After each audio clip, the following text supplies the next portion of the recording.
Good early afternoon, everybody. Duke here, Blue Tarpeel, up on the mountain today, and we've had rain up here all this week.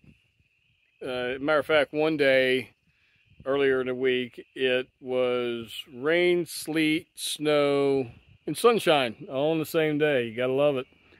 And on top of that, we had a bunch of wind. You know, right now it's probably in the high 40s, so it's not too awful bad. But when you're working outside and in the moist ground and stuff, feet's actually getting kind of cold today. But I will say, pardon the hair.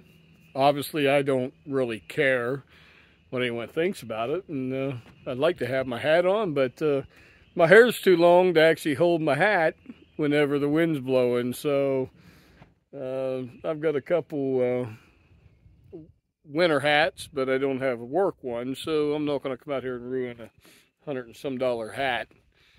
I'll just go without. So at any rate, I decided today to come and work in the garden, and right in here behind me is cornfield, and it did great last year, and we did till this garden up that I'm standing in last season. Picked a bunch of rock out of it, and when I say a bunch of rock, I'm telling you a bunch of rock that come out of this.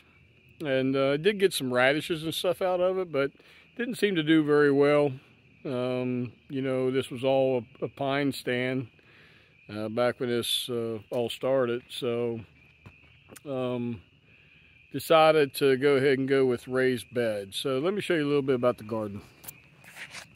So okay, the garden is 104 feet from that point all the way down to that side, and we're 38 feet wide. Now, a couple things that I did notice last year, of course, whenever it rained. So that's the orchard right out in there. Then we got our grapes, raspberry, blueberries, blackberries, and stuff going down the end. So what I noticed last year when we get the heavy rain, that we have an elevation difference out across there of about 6-7 feet. So when it would rain big time out in the orchard, I was getting a lot of runoff in the garden. So we came in and put a ready rock system in, on the back side of the garden, and you can see it there. It runs a long way down there. We did do this last week, and it is stone faced on each side. I got a heck of a deal on these. The company in our local town, Winchester, was going out of business, or it actually did go out of business making these. And I picked these blocks up for $10 a piece. Now, each one of these blocks probably weighs about 12 to 1,300 pounds. It's concrete. These particular ones here have an open vein to them, so I'll be able to go ahead and make that a planter. And to make the distance right, we went in and placed a couple rocks in between.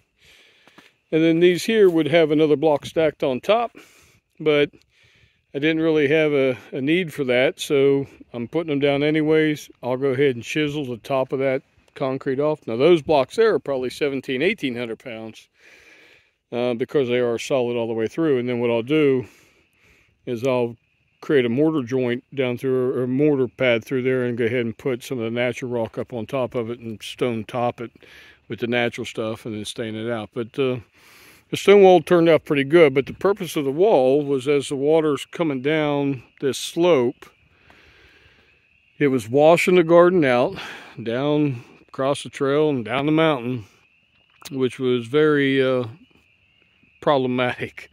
So it came in, we dug about a 3-foot trench in there, filled it up with number 57 gravel. It's about 5 to 8 inches deep, and as that water comes down, it's going to go into the gravel, equal itself out, and then it'll still go into the ground of the garden, but it's not going to gush into it. Then of course we set the block on top of it. So I will come back in with the tractor after we get some of this ground dries up, and that'll all be filled in with dirt. And you only see about half of that block at that point. and that'll all be seeded. And I already know, since we put this wall in with all the rain we had last week, we had a with all that rain, I had no washout in the garden, which is great. So I came into the garden, which was tilled. This was tilled down pretty good last year, and I decided, Hunnabun and I decided that we're going to go ahead and do raised garden beds. So this is the product that we're going to use for those. They're 8 foot by 3 foot by 1 foot high. It'd be nice if they were a little bit higher, but you'd have to fill them up with material, so you don't have to get all the way down to the ground and work with them. They should last an easy 20 plus years, if not longer. And then we'll do, fill each one of those up. Now there are 26 of those to go in here. I've only got 2 right now, but there's 14 of them that line up across here. And then we've got 6 over here and 6 over there. So, and then you can put whatever you want to in it. There'll be about, I think it's going to be 50 inches or so in between each one. So, and as you can see, I've leveled that down. Now this right side is a little bit lower, but not a big deal. I'll go ahead and level this whole bottom row off. It'll probably be 2-3 inches below what the upper layer is. And of course you can see the tracks where I've been taking the golf cart. And by the way, this is Hunnabun's golf cart. I have to use it today for the sheer fact my four-wheeler is in the shop. The mice thought they'd go ahead and make a nice nest out of my air filter, and thought they'd have a little snack by chewing on some of the wire insulation, a little bit of mineral lick in there with the copper from that wire. And had a field day, and got it to where the four-wheeler wouldn't start. And it's been a while since I had a service, so it's in the shop right now.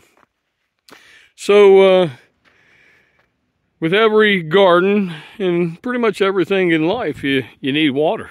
We need water, plants need water, and I'm at the top of a mountain. I'm probably one of the highest peaks on this hill. There might be 1 or 2 other properties just a little bit higher than this, but we're up here. So in other videos you've seen where I have a pond that sits right up here. You can see the gazebo up there on the hill, so it sits just below that. It's not a massive pond, but it holds a lot of water. I dug that pond out a couple years ago, and it's never lost water since day one. A lot of work needs to go into that still, get a clay base so where it comes up the side, because I do lose water after it climbs up about 2-3 feet or so. So I just got to work that in. And that'll be more of a fun pond. We'll go ahead and put fish in that one, and let my grandkids fish off of it and have a little dock on it and what have you. And then over and behind the trees is the natural pond that I've had reports from other people that's been around this area for a while that they can remember that pond from back 30-some years ago. So coming back into the garden, I got to get water to treat all these plants. Now I could, wait for it to rain, but that's a crapshoot. And the house is way over there. And the prep house is way over there. And I don't have no running water. And even at those, both of those homes are going to be run off a cistern system. So, you're depending on the rainwater and natural runoff to supply your water source. So, decided that we got to come up with a way to get some water down to the gardens where, we'll pull that golf cart. When Hunnabun and I are living up here, there's going to be a path right down the middle. So we'll be able to go easily in between each raised bed, and also right down the center, pick up the groceries and take them wherever you want to go. But we needed to come up with a water source. And I had bought a couple stock tanks for livestock watering. Whenever I did the chickens, that's how I actually started the whole chicken coop off, and that's what I kept them in at our other house until they got to size to come out here. So I had several $100s wrapped up in tanks, and I went out and bought another one and created the Blue Torpedo water tower. So you can see the size of that water tower in reference to that golf cart. Okay, it sets dead center of the garden to the upper side. So you can see where the golf cart's coming down. There'll be raised beds out through there.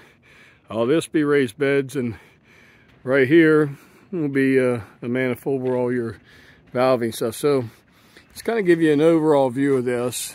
This was built in 2 days for the main structure, and I came in today and cleaned up some ends. At the end of it, water alone, you're probably talking about 7,000 pounds up on top of that tower. Now the tower is 10 feet tall, so I'm not a very tall person, but it's up there.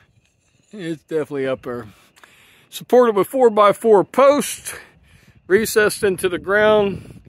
We got riggers on it to nothing bows, and it's basically 2 independent towers that come up with, and then I tied it together for a smaller tank, so it comes across, and then that support and this support picks up the other tank, so everything has proper support. And then we have a standing deck right there where you can come up on the back side of it and service the tanks, and I'll go across that here in just a minute. And being how these are tilted in, there's no concrete in this build. Zero. No concrete. It's tamped ground, and I can assure you it's laid out right. But we needed something to support that lower deck, so we came in and added 2 more 4x4 posts to each side, and then that ties in all the way at the top to keep that load transfer of all this weight properly distributed, and we are not going to have any problem with it. It is a massive structure. So we come around to this side of it. Again, we got our berries in our orchard out here. We got our wall, and you're going to come up to the service side of it, and here's our ladder. So basically what we did, 2x4x12s, pressure treated, tightly inserted 3/4 inch pipe, which I will paint so there's no rust issues. Put a cap on the end. Now we did recess that down into the ground, I don't know, probably a good foot. And we're just going to go ahead and climb on up. There's no, you can see, well, I don't know if you can see, but I am yanking on this ladder, and it is not moving. Okay, so we came in and notched the upper deck just enough to let that ladder lay into it, and then it's nailed from the inside, so it's not coming off here. Come up the ladder, ovaled off the top so you have a nice little hand grip up there without getting any splinters. And now you're standing on top of the service deck. Now they're going down, dead center of the orchard. You see right there in between those 2 fence posts, that's the center. You come out 3, you go up 3. That's all the orchard up there. Right here in front of me. No, not exactly in front, but 20 yards away, 15 yards away.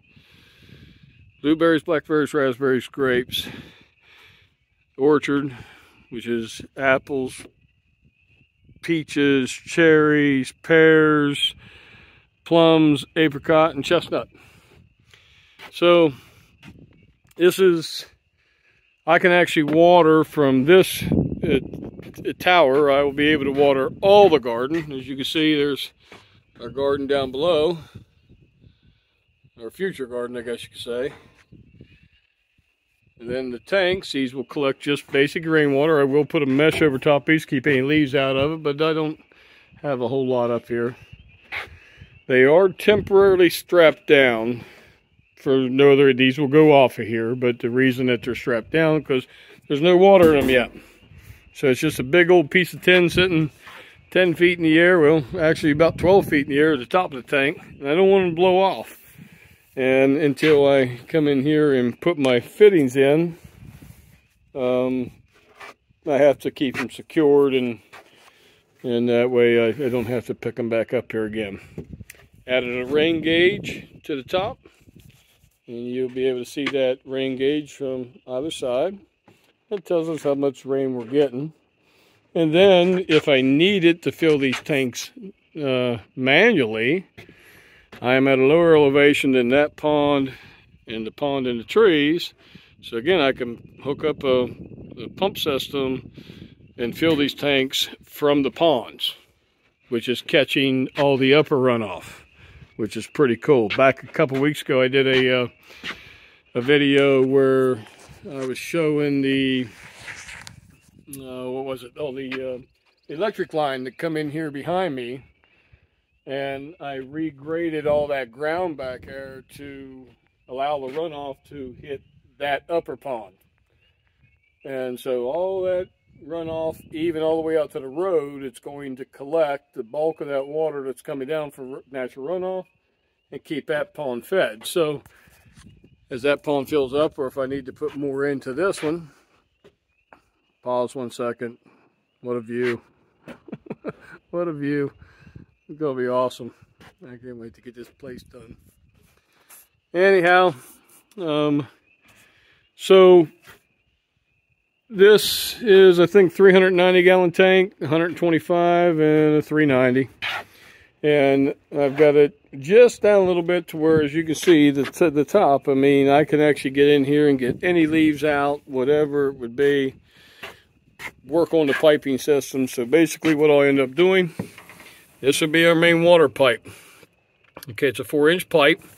I've cut that hole where that hub will lay in there, and then I'll support it from down below. That pipe will come all the way up level with the top of those pipes. Each one of the tanks have a fitting. I will take that and put a flexible line in that will come down, feed another fitting that comes across here, picks up all 3 tanks into one, all at the same level. And then as these tanks fill up, that water is going to flow, fill the riser pipe up. And as that tank comes up, everything's going to maintain the level. Water does always find its level. Right? Right. We all agree on that. Water will always find its level. That's why we don't live on a spinning ball. At any rate, as that pipe fills up, then you have something called head pressure.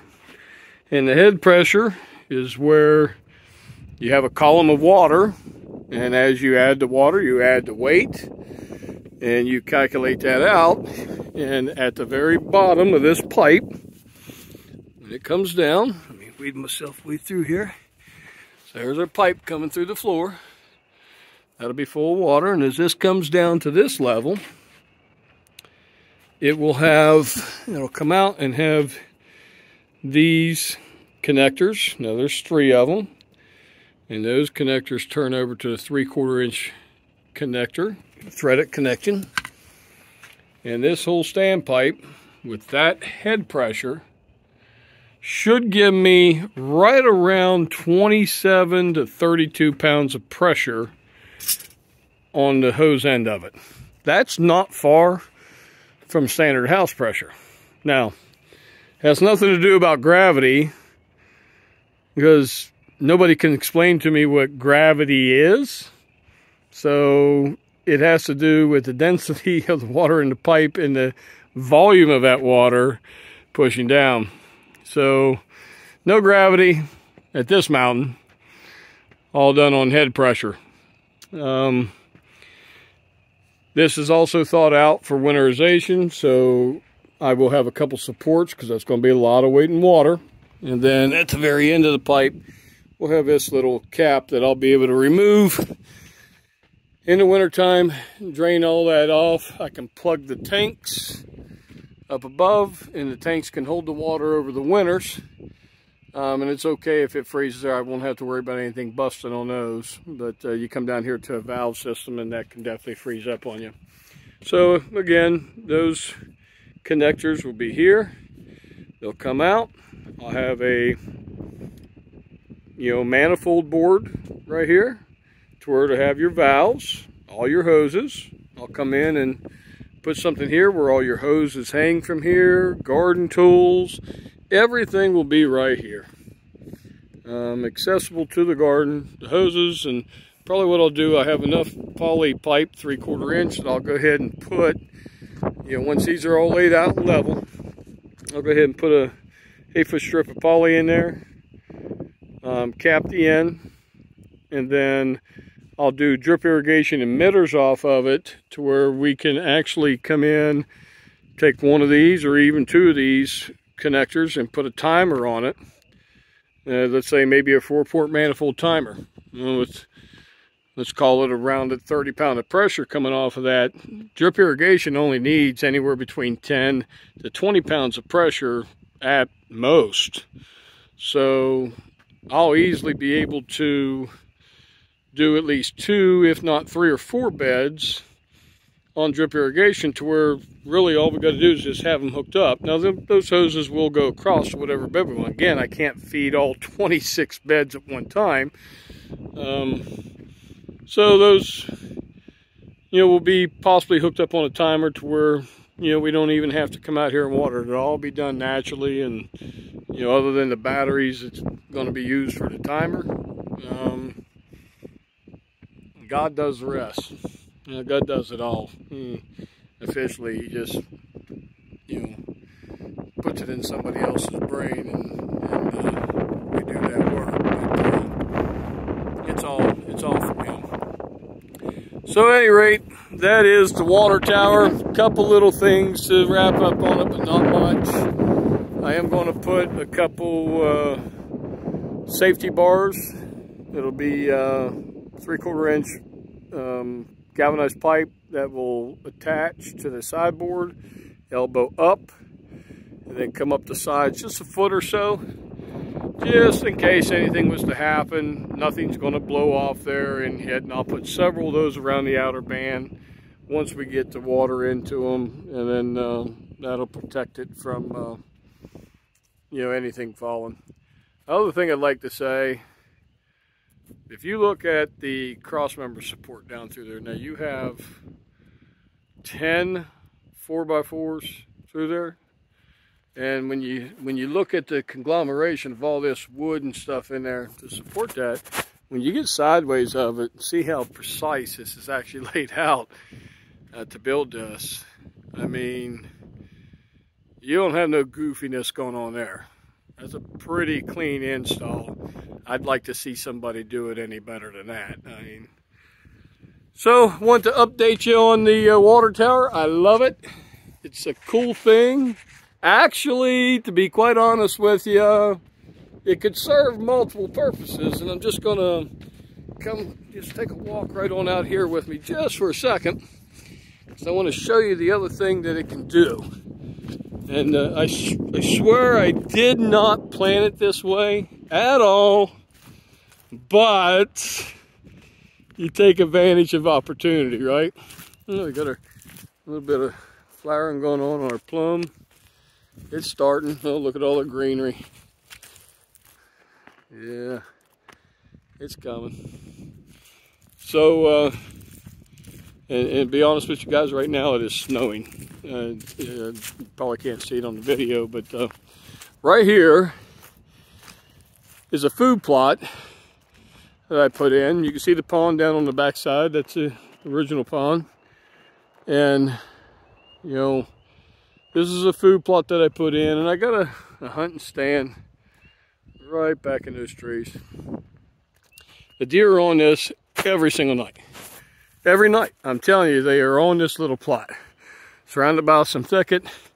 The reason I put this plot here was to pull them out of, the orchard as much as possible. I'm not going to keep them out of there, but they do have a preference to go here. I say all this Because right there's the tower.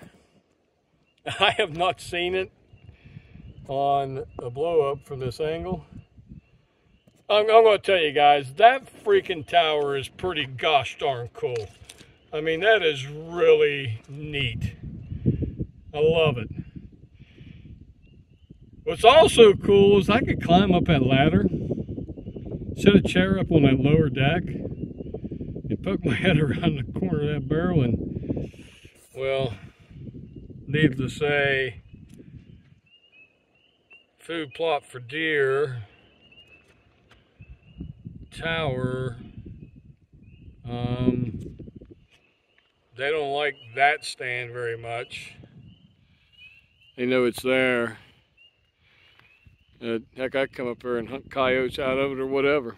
So, all that said, it actually could very easily and probably will one day be used as a hunting stand for this orchard. That'll be pretty cool, but it honestly was not designed that way by no means. So there's always perks, right? That's one of them. And you know, back out here in the orchard, just kind of give you an idea of how that sets.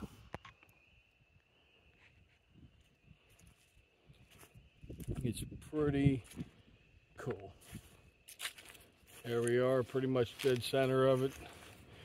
Shift over just a little bit. You can see how the X's, see how the X is lined right up on that side?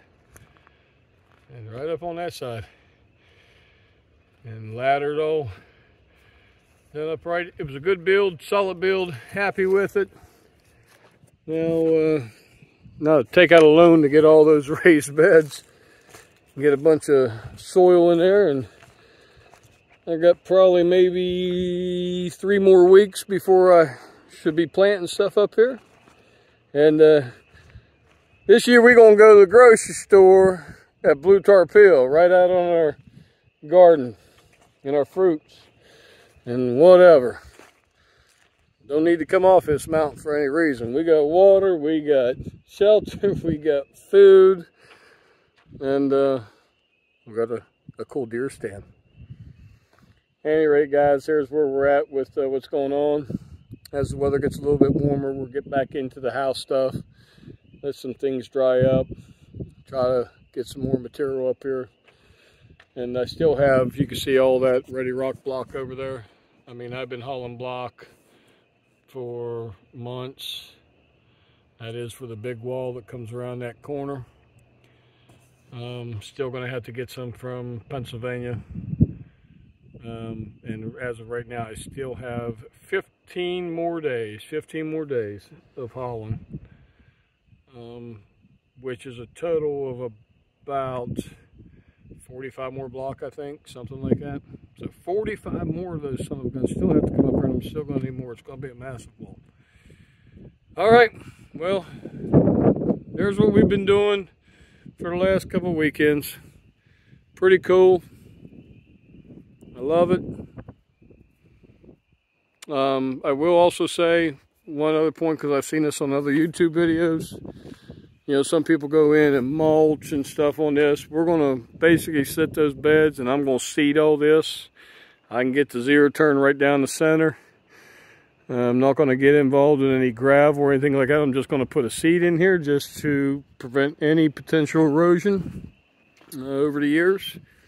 So when this is all done, hopefully within the next month, I'll have everything ready to go. When this is all done, this will be nice green grass with a little road going right down the center. And I love it, and I know Hunnabun's going to love it too.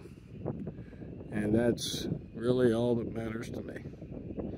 God bless y'all. Enjoy the rest of your day. I'm going to get ready and get on out of here. I'm cold today. I'm ready for warm weather, people. Anyhow, thanks for watching and visiting that Blue Tarp Hill, Life on the Mountain. Like, share, and subscribe. God bless.